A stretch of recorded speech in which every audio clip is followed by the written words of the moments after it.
Tonight we are getting a better idea from people who live in the apartment complex as to what was happening in the minutes and then hours after those first shots were fired. Denver 7's Megan Lopez spoke with a man who was desperately trying to get into the apartment to find his fiancée. It's like something out of a movie. It wasn't the type of phone call Steven Silknitter ever thought he'd get.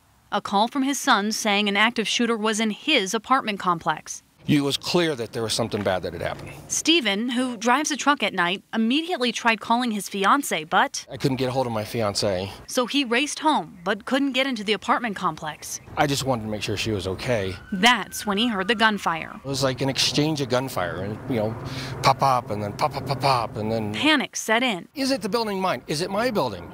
Are there bullets going through the wall? I was definitely afraid that I was gonna go home and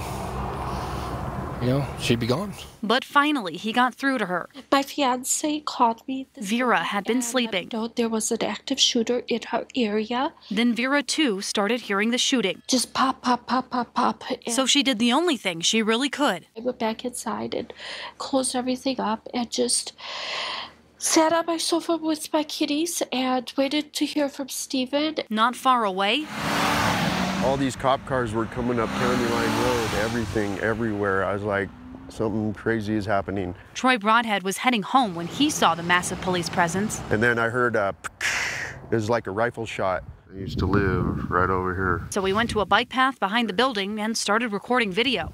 All these are emergency vehicles. And there was cops on C-470 looking through that barrier, positioned and everything.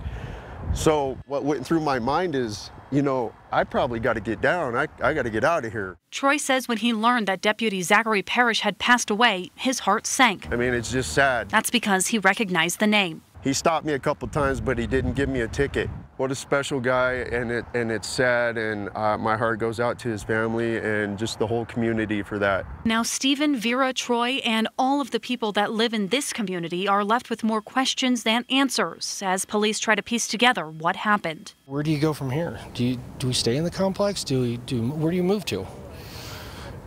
Where do you go that you don't have to worry about somebody shooting up Megan Lopez, an apartment? Denver 7.